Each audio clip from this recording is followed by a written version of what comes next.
Bien, me gustaría invitarle que me acompañe en su Biblia y vamos a ir al capítulo 1 del libro de Isaías y quiero leer ahí algunos versículos de la palabra del Señor y vamos a estar haciendo una pequeña reflexión. Es un libro muy amplio, muy potente, tiene tanto, pero vamos a arañar algunas cositas, algunos principios que yo entiendo son de parte del Señor para nuestras vidas, para este día. Así que no se lo pierda, le aconsejo que tenga un corazón abierto. Y dice así, capítulo 1 del libro de Isaías, dice: visión de Isaías, hijo de Amoz, la cual vio acerca de Judá y Jerusalén en días de Uzías, Jotán, Acaz, Ezequías, reyes de Judá. Oí cielos y escucha tu tierra, porque habla Jehová. Crié hijos y los engrandecí, y ellos se rebelaron contra mí. El buey conoce a su dueño, y el asno el pesebre de su señor. Israel no entiende, mi pueblo no tiene conocimiento. Oh gente pecadora, pueblo cargado de maldad, generación de malignos, hijos depravados, dejaron a Jehová, provocaron a ira al Santo de Israel, se volvieron atrás. Tengamos un momento de oración, por favor. Padre, muchas gracias. Gracias porque sabemos que tu presencia esta mañana está en este lugar, oh Dios. Tu presencia a través de la persona de tu Espíritu Santo para ayudarnos en nuestra debilidad de poder tal vez estar atentos y recibir aquello que tú esta mañana tienes para con cada uno de nosotros. Pedimos, Señor, que tú alumbres los ojos de nuestro entendimiento, que tú dispongas nuestro corazón, oh Dios, para recibir aquello, Señor, que tú tienes para cada uno de nosotros. Bendito sea tu nombre, Jesús. Amén y amén. Bueno, cuando nosotros abordamos un libro como este, un libro tan importante de toda la Escritura, o tal vez de todo lo que nosotros entendemos como parte del Antiguo Testamento, el libro de Isaías es el libro del profeta de los profetas. Es un libro que ha tenido mucha lucha en un sentido porque, fijaros, vamos a empezar con lo más elemental. Cuando nosotros pronunciamos la palabra Isaías, viene de una palabra hebrea que suena algo así como Yeshayahu, que significa Dios es nuestra salvación. Algo así sería más o menos la interpretación. Y fijaros, estamos hablando que el profeta Isaías tuvo un tiempo donde ejerció su ministerio, que fue aproximadamente entre el año 750 hasta el año 680, o sea, fue un ministerio bastante amplio. Y el tiempo donde el profeta Isaías estuvo desarrollando su ministerio, según hemos leído, aquí hay 4 reyes, 4 de los cuales uno vamos a estar nosotros mirando esta mañana y aprender alguna cosilla. Y hablamos de Uzías, de Jotán, de Acaz, de Ezequías, reyes de Judá. Y hay uno que no está, que es el rey Manasés, que fue el que finalmente acabaría con la vida de Isaías. Sabéis que Isaías fue un mártir, un hombre que entregó su vida al ministerio hasta el último día. Dice que en sus últimos días, según cuenta la leyenda judía o la tradición judía, dice que él se escondió, huyendo de Manasés, se escondió en un tronco, en un árbol, y finalmente pues cortaron el árbol a la mitad, y ahí quedó Isaías. Usted puede encontrar este dato en el Museo de la Fe, que digo yo, en capítulo 11 de Hebreos, ahí encontramos los héroes de la fe. Los que taparon bocas de leones, los que conquistaron reinos, los que fueron apedreados. Y precisamente en el 11:37 usted encontrará allí que dice aserrados. Cuando dice aserrados, están hablando de Isaías, que murió de esta manera. Hasta el último día él fue fiel al llamado de Dios para servirle en el ministerio. Muy bien, pero también tenemos que hacer un poquito de historia. Ahora estamos hablando acerca del rey Uzías. El rey Uzías fue un rey que reinó durante 52 años aproximadamente. Fue un reino bastante largo. En 52 años, además que el rey Uzías era un amigo íntimo y personal del profeta Isaías. Muy interesante este dato, porque luego vamos a ver, en un ratito vamos a ver algún dato muy importante, cómo el profeta Isaías entra en una crisis cuando su amigo, el rey de Israel, en este caso el reino de Judá, del sur, ahora voy a explicar esto, muere. Y fue un tiempo muy bueno, fue un rey bueno relativamente, aunque al final terminó mal. Pero lo cierto es que durante el reinado de Usías, el reino del sur, Judá, sabéis que habían dos, el reino de Israel, en el año 930 aproximadamente, cuando el hijo de Salomón, Roboam, recibe el reino de su padre David, él subió los impuestos y eso trajo una división en el año 930. Pero sabéis que hay un principio que dice que cuando hay división hay debilidad. Y eso es un principio muy importante. Israel, de ser una sola nación, de repente hubieron dos naciones. El reino del norte, con 10 tribus al norte, y 2 tribus al sur, que en este caso sería Judá y Benjamín. Pero es interesante que en el año 726, la parte norte de Israel, los sirios atacan y conquistan. Y poco tiempo después, en el año 586 aproximadamente, finalmente los babilonios, una nación mucho más potente que los sirios, invaden también al reino del sur.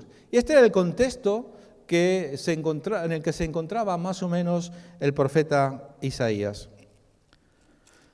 Vamos a pasar un momento al capítulo 6, que es el corazón del mensaje. Quiero simplemente ponerle en contexto para entrar a lo que vamos a estar viendo esta mañana, ¿vale? Yo quiero sacar de aquí 3 enseñanzas, 3 principios. Yo espero y oro al Señor que sean de bendición para su vida, como también lo es para mi propia vida, ¿vale? En el capítulo 6, el versículo 1, ahí algunos teólogos dicen que en realidad el capítulo 6 tenía que haber sido el capítulo 1, muy interesante. No se sabe por qué aparece en esta posición del libro, pero que en realidad muchos coinciden que en realidad este capítulo 6 tenía que haber sido el capítulo 1. Aquí es donde debería de iniciarse el libro de Isaías. Pero bueno, aquí está lo importante que está, al final y al cabo. Y vamos a leer aquí algunos párrafos. Yo lo he dividido en 3 partes para sacar 3 enseñanzas que vamos a estar compartiendo esta mañana. Y la primera parte que vamos a leer son los primeros 4 versículos, donde nos dice: en el año que murió el rey Usías, vi yo al Señor sentado sobre un trono alto y sublime, y su falda llenaban el templo.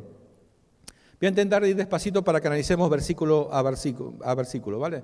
Lo primero que nos dice, en el año que murió el rey Usías, por eso decíamos, era importante situarnos este rey Usías, que fue un rey relativamente bueno, aunque al final de su reinado cometió un terrible error. El error que cometió fue meterse a la casa, entrar a la casa de Dios y ofrecer sacrificios, presentar sacrificios al Señor. Los sacerdotes claramente le habían dicho: no hagas eso, tú eres rey, tú eres un buen rey, pero no te es permitido hacer esto. Y él desobedeció las voces de los sacerdotes y finalmente ofrece un sacrificio que no le era permitido. Y consecuencia de esto, Dios le castiga y le da una enfermedad llamada lepra, que en aquel tiempo era la peor de las enfermedades que te puedas imaginar, porque la lepra en aquellos días se creía que era contagiosa. Entonces la gente tenía que irse lejos a vivir en soledad. Ya nunca más tendría el abrazo de un ser querido, de un familiar, nunca más. Tendrías que vivir solo el resto de tu vida. Y así estuvo durante los últimos 15 años de su vida, murió solo y abandonado. ¿Y cuál es el principio que nosotros podemos tomar aquí, en un sentido? Hermanos, cada uno de nosotros debemos de saber cuál es nuestro lugar en el cuerpo de Cristo. No todos, por eso dice, vemos tanta gente a veces que comete intrusismo dentro de la obra del Señor, que desarrollan o ejercen un cierto ministerio que quizás Dios no le ha llamado. No es que te va a salir lepra, pero lo cierto es que no va a haber un respaldo de Dios en aquello que Dios no te llamó a hacer. Por eso es importante saber dónde tenemos que estar y qué es lo que tenemos que hacer en la obra del Señor. Esto se agradece mucho en la obra del Señor. Ministerialmente hablando, como pastor, os diría que es muy importante que cuando tú descubres tu llamado, tu talento, tu ministerio, tú ocupes ese lugar, porque en primer lugar serás una persona muy feliz, Yo creo firmemente esto, que la persona que encuentra su lugar en el cuerpo de Cristo es una persona que disfruta lo que hace. Pero cuando hay una persona que está ejerciendo una función en el ministerio que no es su llamado, no es a lo que Dios le llamó, posiblemente lo que hace es que está frenando la obra de Dios, no es una persona feliz y además está entorpeciendo el avance de la obra. Por eso cada uno tiene que saber. Ahora bien, también es verdad que desde el punto de vista del ministerio pastoral es muy importante aprender o desarrollar una confianza en aquellas personas que cuando toman un compromiso lo cumplen con ese ministerio. Porque a veces muchos se comprometen, pero luego a la hora de la verdad muchas veces no están disponibles. Porque no lo están haciendo, no han entendido que lo que hacemos lo hacemos para el Señor.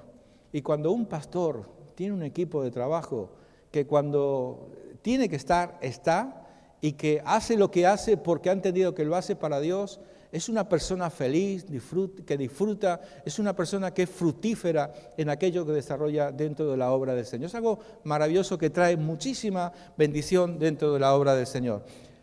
Muy bien, aquí vemos que el rey Usías muere de lepra, y lo siguiente que ocurre en el versículo 1 es que nos dice que vi yo al Señor sentado sobre un trono alto, sublime, y sus faldas llenaban el templo. Lo siguiente que ocurre es que Isaías tiene una visión. Esto es algo muy importante. Esto no es como ver con nuestros ojos naturales. Lo que está viendo Isaías es una visión espiritual. Le es permitido, el cielo se abre y se le permite ver cómo funciona el mundo espiritual. Por eso decimos que, no sé si está puesto, por ahí tenía yo una idea de que la información produce conocimiento, pero la revelación produce transformación. ¿Cuál es el principio que yo quiero transmitirle esta mañana? Y que de verdad yo he orado mucho al Señor y le he pedido que Dios nos ayude a entender que cuando tú experimentas, cuando tú buscas y anhelas en tu vida tener una revelación de Dios, esto transforma tu vida de una forma tan poderosa, de una forma tan increíble. Nunca jamás volverás a ser la misma persona a partir de un momento de revelación que tú hayas experimentado. Pero la revelación está reservado para unos pocos tal vez. No, la revelación está disponible para todos aquellos que amamos y que buscamos de Dios en nuestras vidas. Solo que a veces, tal vez, permítame la expresión, a veces no estamos dispuestos a pagar el precio. Yo puedo decirle de forma personal que no he tenido muchas revelaciones del Señor. He tenido algunas poquitas, pero esa primera revelación que yo tuve del Señor, apenas comenzando la vida cristiana, fue la que me ha mantenido y me mantiene hasta el día de hoy para seguir amando y buscando de Dios en mi vida. Por tanto, información lo que hace es acumula conocimiento. Pero cuando usted no busca información, cuando usted lo que busca es revelación de Dios en su vida, le aseguro que usted va a experimentar una transformación y su vida nunca más va a volver a ser igual. Ya no tendrá que fingir, ya no tendrá que intentar vivir como un cristiano. No. Porque una cosa es hacer para hacer. Yo siempre digo que no somos por lo que hacemos. Muchos a veces podemos caer en la trampa del enemigo de pensar de que somos por lo que hacemos. No es tanto que usted haga para hacer. Usted no tiene que demostrar a Dios nada. No tiene que convencer a nadie de nada. Usted tiene que, porque usted es un hijo de Dios, comprado por la sangre de Jesucristo, es porque usted vive su vida cristiana. Y eso es algo maravilloso. Algunos de ustedes tal vez, yo entiendo que no serán capaces de captar o de entender. Espero que no se quede fuera de esta idea, de este principio. Entonces, fijaros, vi yo al Señor, habla de una visión, de una revelación. A Isaías le es permitido, pero tengamos en cuenta el contexto de esta historia. Isaías está en un momento de crisis, en un momento de desesperación. Llevaba toda su vida sirviendo al Señor en la obra de Dios, pero sin embargo nunca antes había tenido una revelación de esta índole, de esta dimensión. A partir de aquí, Isaías se convertiría en una nueva persona. Por eso es el príncipe de los profetas, Por eso es el que más recibió revelación de Dios, es el que más pudo ver a Cristo. 700 años antes de Cristo, Él pudo ver cosas que nadie, ni remotamente, podía haber visto. Por eso es el que más habla acerca de la venida del Mesías. Luego veremos algunas de estas profecías. Por tanto, lo que el Señor está permitiendo en la vida de Isaías es que Él tenga una revelación, una visión de un trono celestial, un trono que está en lo alto, para decirle, mira, ese rey en el que tú habías puesto tu confianza, el rey Usías, que ha sido un buen rey, que ha sido tu amigo, ese rey se ha muerto. ¿Y tú crees que ya se acabó todo? No, Dios sigue estando en su trono. Hermanos, cuando nosotros pasamos un momento de crisis, cuando aquello en lo que hemos puesto nuestra confianza de repente cae, se quiebra, se rompe, aquel hombre, aquella mujer, aquel trabajo, aquella economía, lo que sea que a ti tal vez te da una cierta confianza, cuando se quiebra, cuando se rompe, cuando está ausente, lo único que tenemos que hacer es mirar hacia arriba. Isaías miró hacia arriba y ahí encontró el consuelo, encontró la paz, encontró la respuesta a ese momento de crisis que él estaba viviendo. Lo siguiente que nos dice, bueno, sería muy largo entrar versículo a versículo, pero bueno, el versículo 2, por encima de él había serafines, cada uno tenía 6 alas, con 2 cubrían sus rostros, con 2 cubrían sus pies, con 2 volaban. Es impresionante todo lo que puede llegar a salir solamente de un versículo, pero los serafines son entes o seres creados por Dios para adorar al Señor y están ahí todo el tiempo adorando a Dios. Serafines viene a ser como seres de fuego, que tienen fuego y que están volando por encima del Señor. Y el detalle que nos da, que observa, qué detallista Isaías, cómo nos transmite. Dice que tenían 6 alas, con 2 cubrían su rostro. ¡Qué tremenda enseñanza! Si el Señor abre nuestros ojos espirituales para comprender por qué estos seres angelicales, estos serafines, se cubrían el rostro delante de la presencia del Señor. ¿Os habéis hecho alguna vez esta pregunta? Tener en cuenta que es una de las pocas veces que el cielo se abre para que un ser humano pueda ver cómo funciona allí arriba las cosas. Cubrían su rostro. ¿Qué significa? No podían soportar ver la gloria del Señor. Y esto inmediatamente aquellos que conocen un poco de Biblia, os acordaréis cuando Moisés estuvo en el monte Sinaí 40 días en la presencia del Señor, y cuando él baja de estar 40 días con el Señor, ¿qué es lo que pasó con el pueblo? Que el pueblo no le podía mirar el rostro por la gloria que transmitía de haber estado en la presencia del Señor. Pocas veces me ha pasado en mi vida cristiana, y llevo ya unos poquitos años, de ver personas que de tanto estar en la presencia del Señor, cuando le miras el rostro, parece que le brilla. Después de estas 2 semanas que hemos estado buscando el rostro del Señor, algunos de vosotros que me he encontrado, yo he visto el rostro brillar.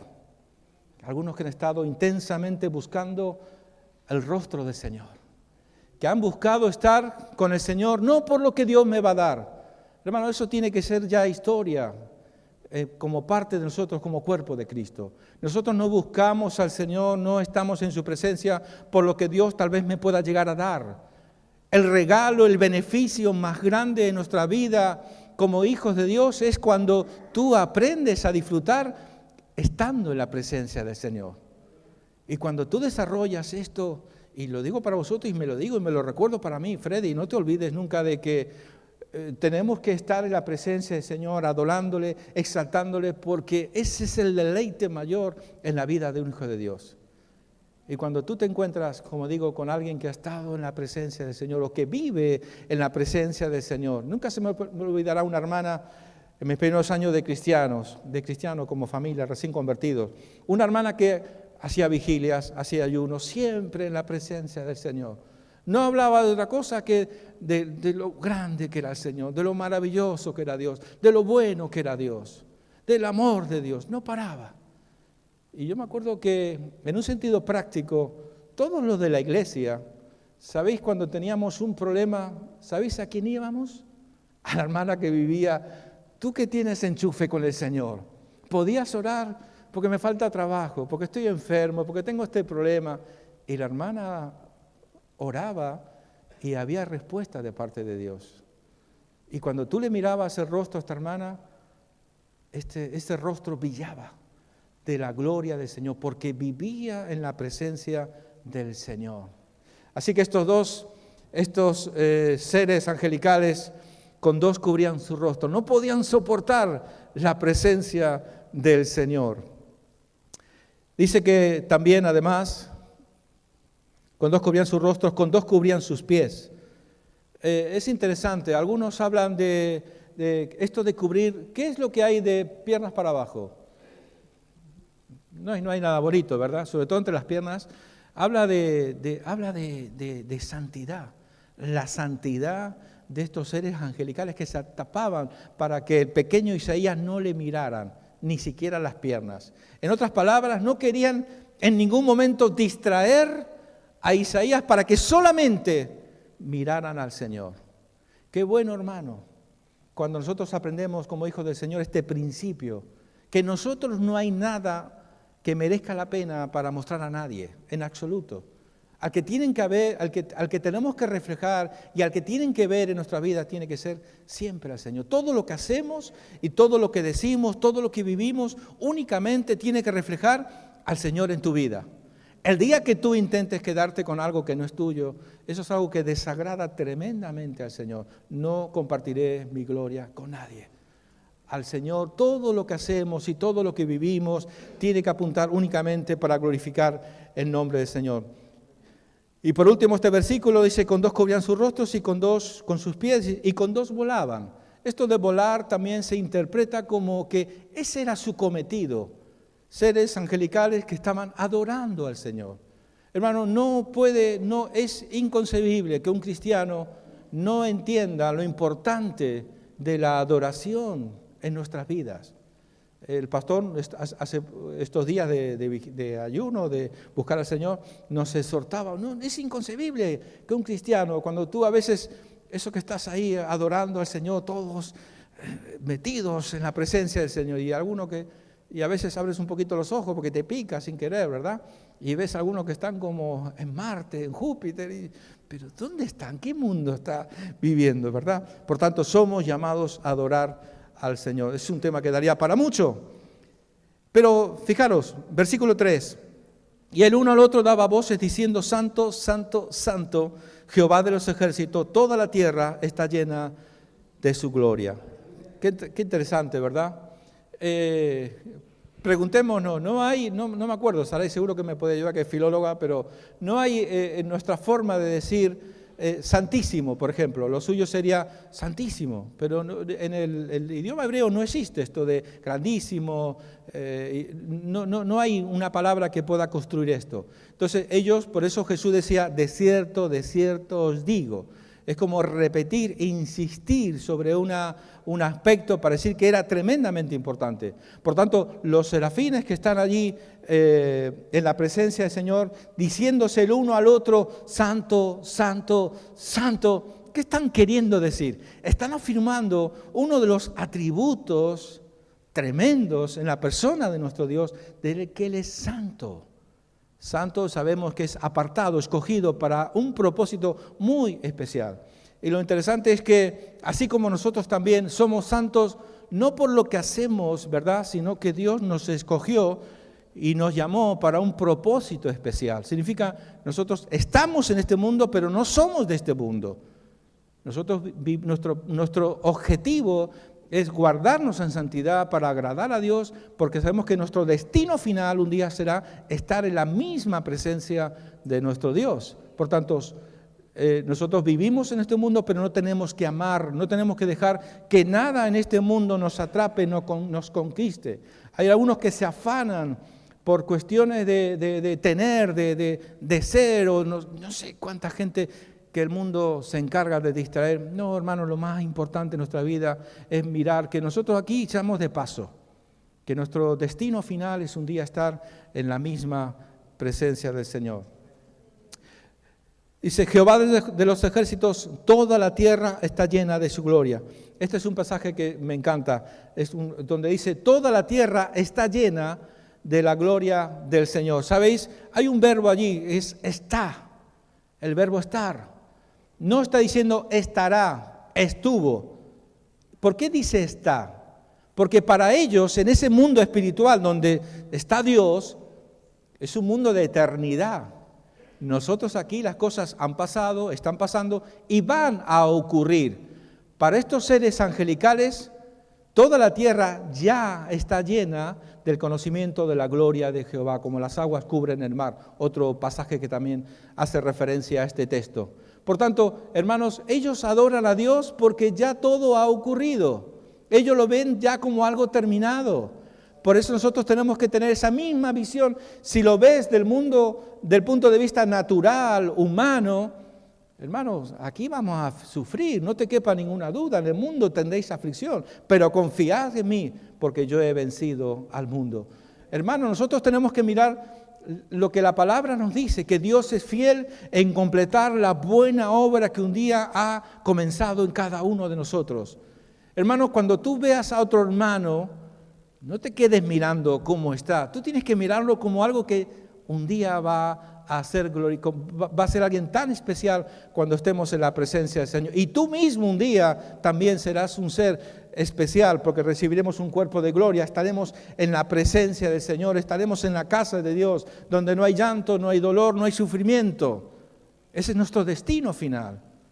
Si nosotros somos capaces de poner nuestra mirada en las cosas espirituales, en las cosas de Dios, hermano, todo en nuestra vida va a cambiar. Toda nuestra perspectiva de la vida va a cambiar, definitivamente. Entonces, toda la tierra está llena de su gloria. Y dice versículo 4, y los quiciales de las puertas se estremecieron con la voz del que clamaba y la casa se llenó de humo. Aquí hay un detalle, ¡wow! Me encanta este pasaje. Porque dice que los quiciales son como lo que sujeta la puerta, las bisagras, ¿no? Nosotros eso ya no lo utilizamos, lo tienes que buscar en internet.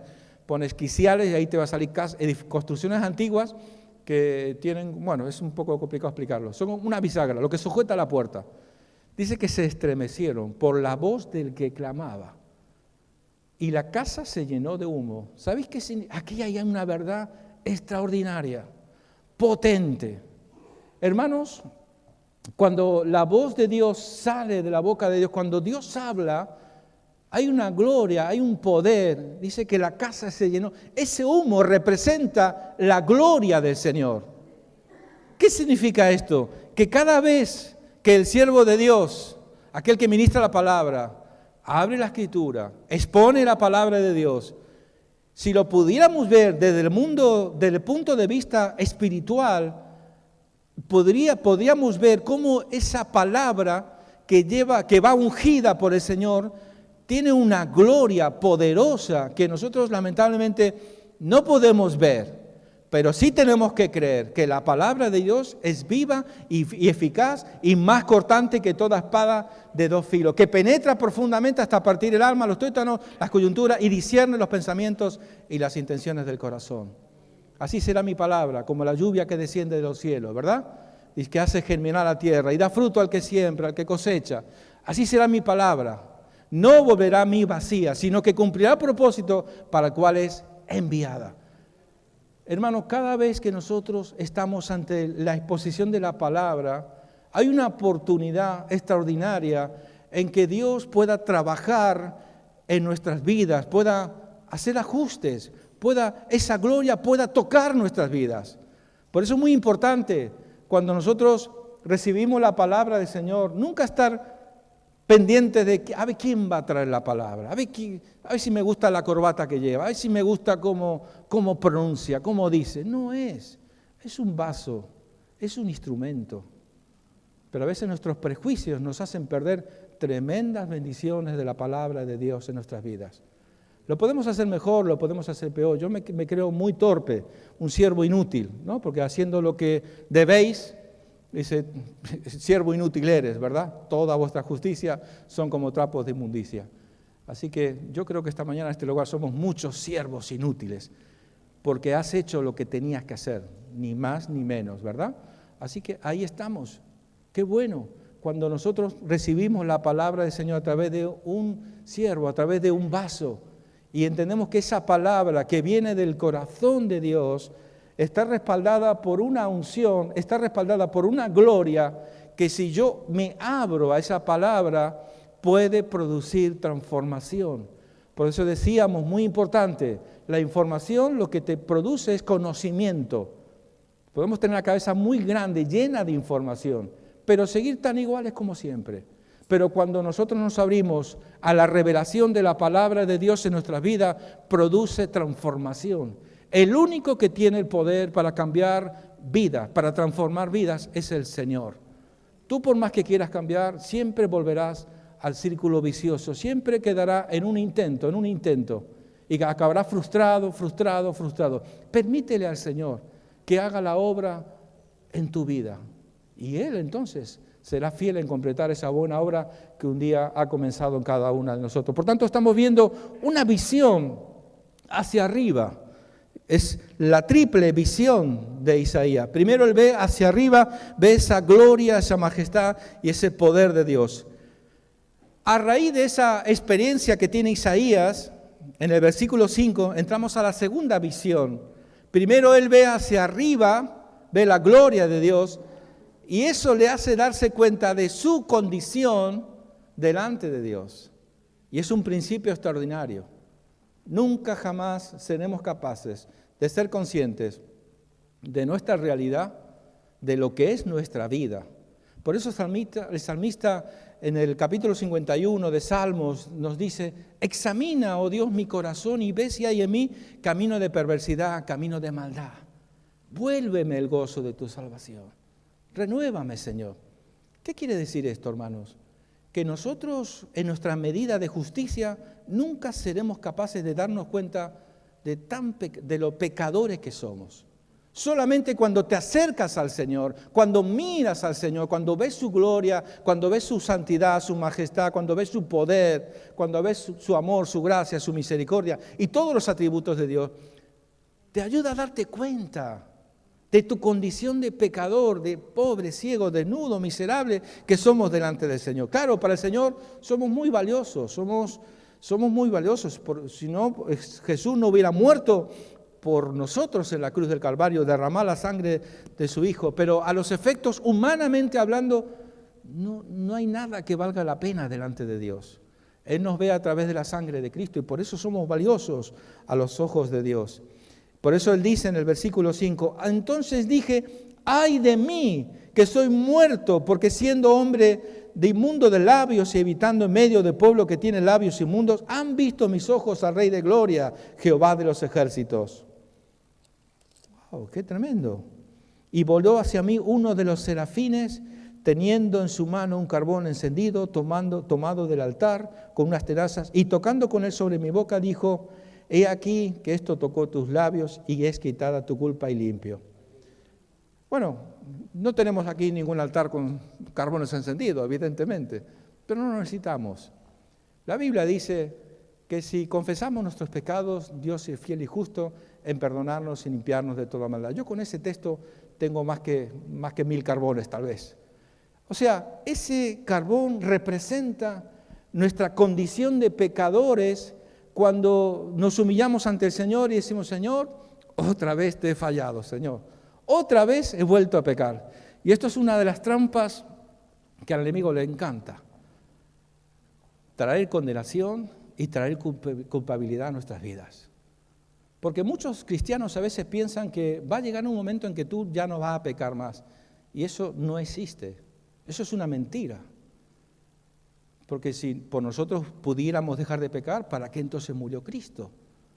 No estoy fomentando que pequemos. Lo que estoy diciendo es que cada vez que tú te equivocas, cada vez que pecas, no te quedes autocondenándote, lamentándote y caes en una conmiseración y no sé cuántas cosas. Es un terreno abonado para el enemigo, es un caldo de cultivo para que el enemigo acabe apartándote de los caminos del Señor. Cuando nosotros nos equivocamos, lo que tenemos que hacer es ir rápidamente al Señor. Señor, he pecado contra el cielo, contra ti. Ten misericordia de mí, Señor. Me arrepiento de mi pecado. ¿Cuántas veces? Todas las veces que haga falta. 20,000, pues 20,000 veces. Las veces que hagan falta. Y en la medida que tú limpies, guardes tu vestidura, tus vestiduras blancas de esas manchas, porque a veces nos olvidamos que Dios nos ha dado vestiduras blancas, que a veces por el camino de la vida caen manchas y rápidamente tenemos que ir al Señor para que Él limpie nuestras vidas. Por eso, para mí, un pasaje tan extraordinario, podía hablar de muchos más pasajes, pero que si confesamos nuestros pecados, Dios es fiel y justo en perdonarnos y limpiarnos de toda maldad. Al Señor le encanta. Cada vez que te equivocas, vas a Él y, Señor, me arrepiento, te pido perdón, límpiame con esa sangre con la que tú derramaste en la cruz del Calvario para el perdón de mis pecados, de una vez y para siempre. Aleluya, gloria al Señor. Lo siguiente que vamos a encontrar en el versículo 8 es la tercera parte. Dijimos, Isaías tuvo una visión hacia arriba, después tuvo una visión hacia adentro, introspectiva, y ahora Isaías va a tener una visión hacia afuera. Versículo 8, dice que después oí la voz del Señor que decía, ¿a quién enviaré y quién irá por nosotros? Entonces respondí yo, heme aquí, envíame a mí. Y dijo, anda, di a este pueblo, oí bien y no entendáis. Ve, por cierto, mas no comprendáis. Engruesa el corazón de este pueblo y agrava sus oídos y ciega sus ojos para que no vea con sus ojos ni oiga con sus oídos, ni su corazón entienda, ni se convierta y haya para él sanidad. Bueno, podíamos seguir leyendo y leyendo, da para mucho el texto, pero lo cierto es que hasta que Isaías no toma conciencia de quién es el Señor, hasta que él no toma conciencia de su condición, parece ser que, porque fijaros, después oí la voz del Señor. Por tanto, aquí nos está diciendo de que para poder servir al Señor, no es servir al Señor de cualquier manera. No es porque a mí me gusta, porque a mí me parece bonito, este tipo de cosas. Esto lo que trae muchas veces es un freno a la obra del Señor. Porque hoy estoy y mañana no estoy. Hoy estoy dispuesto y mañana ya ni aparezco. Entonces, fijaros, un principio, lo hablamos el otro día con el pastor, un principio muy importante. Hermanos, en el ministerio, y me gustaría dirigirme tal vez a esta última parte del mensaje a aquellos que tienen ministerio, que tienen llamado, que están escuchando claramente la voz de Dios llamándoles al ministerio, que están empezando a hacer sus primeros pasos en la obra del Señor. Yo siempre cuento mis mismas historias, ya cada vez me voy poniendo mayor. Y lo cierto es que después de algún tiempo de estar en la iglesia con mi esposa, que por cierto llevamos felizmente 30 y tantos años casados, 2 hijas preciosas, creo que las conocéis, Romina y Saray. Pero lo cierto es que cuando fuimos a hablar con el pastor, mire que nosotros creemos que el Señor nos está llamando al ministerio, nos gustaría servir en lo que se pueda. Y nosotros veníamos de una escuela, o nuestra iglesia era de una escuela donde el que quería ministerio, el primer trabajo que te daban era limpiar los baños. Limpiar los baños. Entonces nuestro primer trabajo fue, aquí está la fregona, aquí está el cepillo y aquí está el cubo. Empieza cuando quieras. Y así estuvimos por el lazo de un buen tiempo, tal vez un año o así. Y cuando se vio la fidelidad, el compromiso, que servir al Señor no es para que te vean, no es para que te den aplausos. Entonces hay un llamado verdadero al Señor.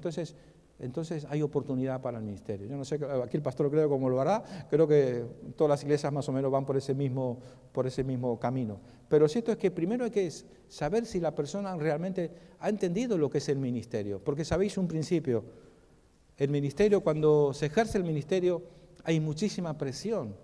No es lo mismo estar en el ministerio que simplemente acudir a la iglesia regularmente. Eso es lo que quisiera el enemigo, que todos acudamos regularmente a la iglesia y nos convirtamos en una cierta especie de religioso que asistimos a la iglesia. No, el llamado de Dios a nosotros es que nos demos cuenta que hay 7.000 millones de personas que todavía no han conocido al Señor. El porcentaje de cristianos en España es ni siquiera el 1%. ¿Os habéis puesto a pensar alguna vez lo que significa esto? ¿Cuánto tardaríamos al ritmo de crecimiento de la obra de Dios en España? ¿Podríamos tardar los próximos 3.000 o 4.000 años para lograr ganar esos 50 millones de habitantes que somos en España? Es impensable, es inasumible. ¿Y dónde está el problema? ¿Dios ha cambiado? No, Dios no ha cambiado. El Señor es el mismo ayer, hoy y por todos los siglos. ¿Qué es lo que ha ocurrido? Pues precisamente hay mucho pueblo. Imaginaos si todos despertáramos, escucháramos la voz de Dios y podríamos ver cómo el Señor le dijo a Isaías, ¿a quién enviaré? ¿Quién irá por nosotros? Pero le dice, ese pueblo que tú le vas a predicar no es un pueblo fácil. Es un pueblo que escucha pero que no entiende, que no obedece. Y los tiempos no han cambiado. Yo comparo el siglo XXI que estamos viviendo como iglesia como el tiempo de Isaías. Con todo este movimiento antidios, antife que se está levantando con una fuerza tan increíble, donde todos rechazan literalmente a Dios. Está prohibido hablar de Dios en cualquier sitio. Es muy complicado poder vivir nuestra fe en paz, con tranquilidad. Nos marginan muchas veces simplemente por el hecho de ser cristianos. Pero lo cierto es que en toda esa multitud de personas que están a nuestro alrededor día a día, en el trabajo, en la universidad, nuestros vecinos, de toda esa multitud de personas que están a nuestro alrededor, ¿sabéis? Alguno de ellos seguramente está buscando desesperadamente al Señor. Y yo lo digo porque yo lo he vivido. Yo he vivido esa experiencia de estar buscando desesperadamente a Dios en la religión, en esto, en lo otro, hasta que alguien que Dios puso en mi camino me habló de la verdad. Y conocí esa verdad y esa verdad me hizo libre, me permitió conocer al Señor. Y os aseguro que hay muchos a nuestro alrededor que están buscando ese Dios vivo, ese Dios verdadero, porque están hartos de la religión. Están hartos de los que dicen y no hacen, dicen y no viven. Por tanto, es el tiempo, yo creo que donde la iglesia tiene que resplandecer, la iglesia tiene que ser luz, la iglesia tiene que ser sal. Hermanos, tenemos que evolucionar en un sentido evangelísticamente hablando a los tiempos de las nuevas tecnologías. Algunos de nosotros cuando hablamos de evangelismo, de salir a compartir, todavía estamos pensando en la campanita esa que hacía Carlos Anaconde allí en Argentina, o el Gille Ávila, y que iban miles a buscar al Señor. Tal vez eso ya no se adapta, no encaje en este tiempo. Quizás haya que mirar otra forma de alcanzar a aquellos que todavía no conocen al Señor.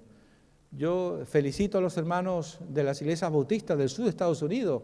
No sé si sabes, están desarrollando una técnica nueva donde hacen películas, películas normales que salen en la tele, en el cine, y hay un mensaje cristocéntrico, donde la respuesta, la solución es entregar tu vida a Jesucristo.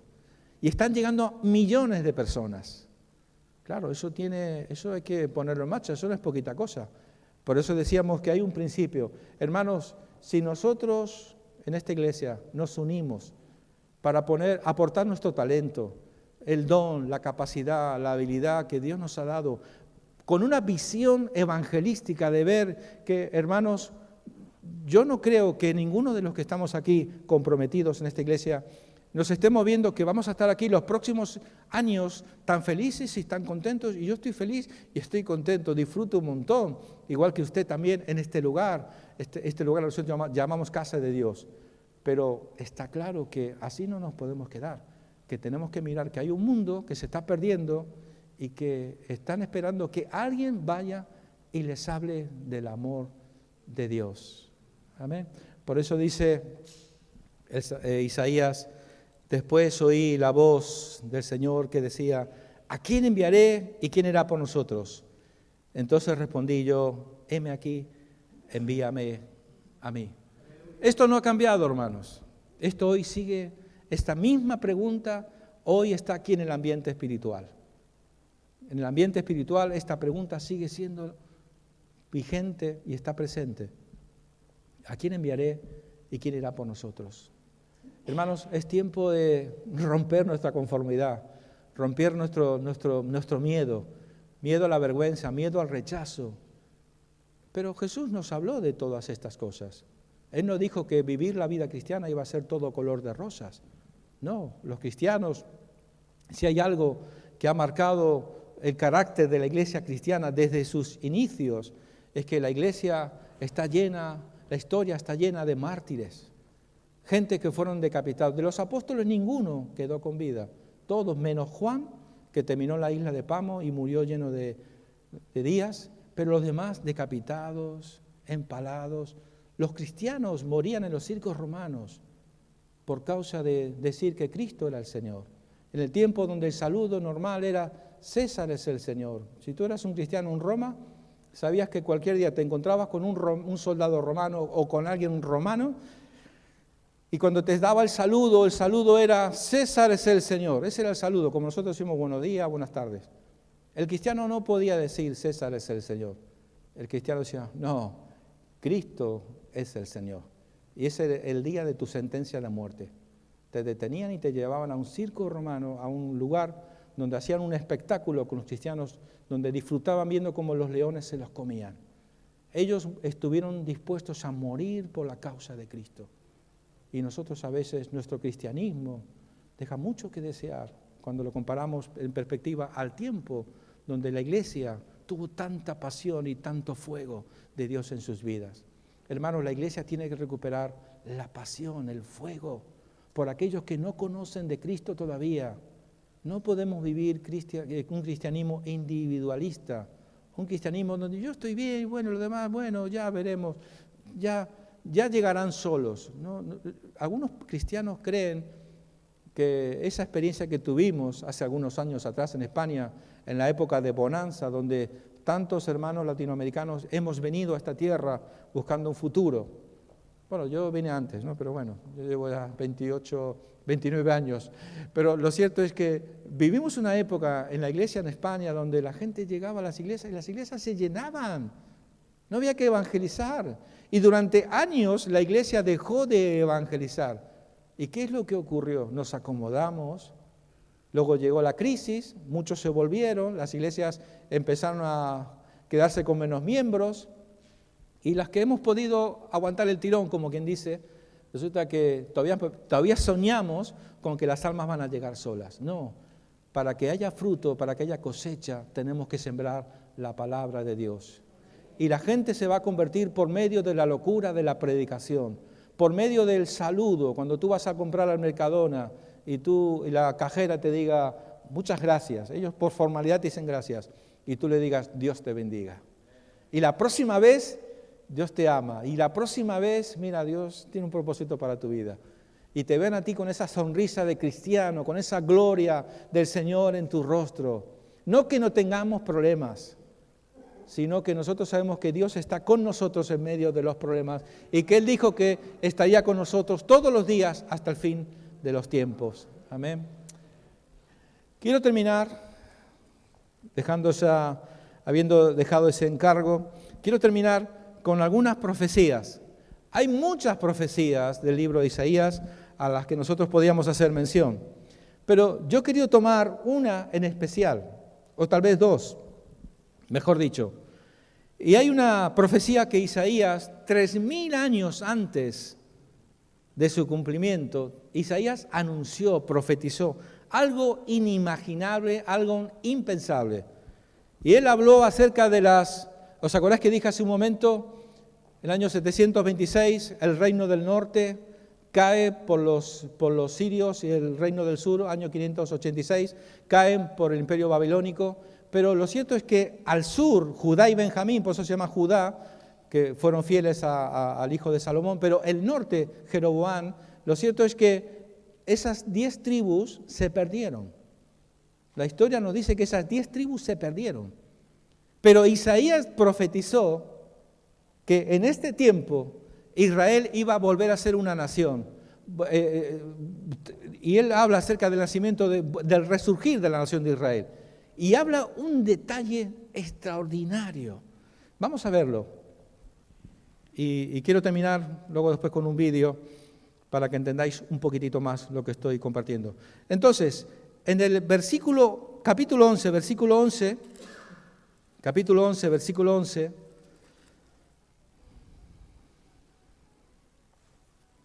Algo inimaginable en aquel tiempo. ¿Cómo Isaías pudo ver algo profético 3.000 años antes de su acontecimiento?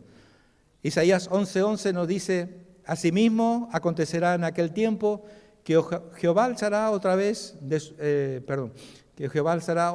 su mano para recobrar el remanente de su pueblo que aún quede en Asiria, Egiptos, Patros, y aquí viene una palabra, Etiopía, Elán, Sinar, Amá y en las costas del mar. Aquí aparece la palabra Etiopía. Pero en el capítulo 49, vamos a ir al capítulo 49, verso 12. 49, versículo 12.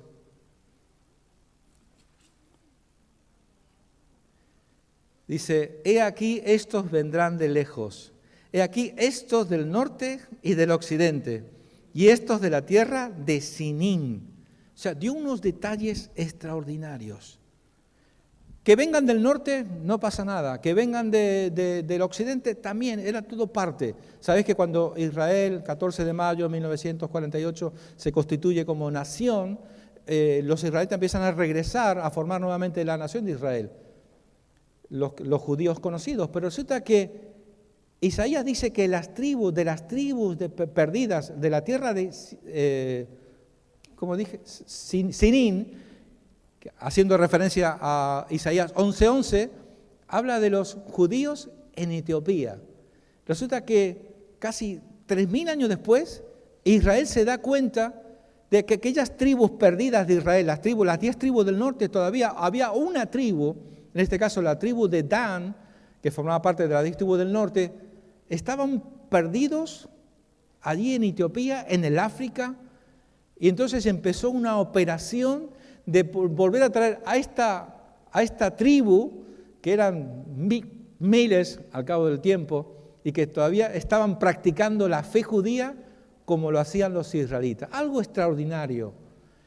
A mí me da este principio, me dice este principio, fijaros, en algún momento cuando vino la dispersión, esta tribu, la tribu de Dan, fueron a parar a Etiopía.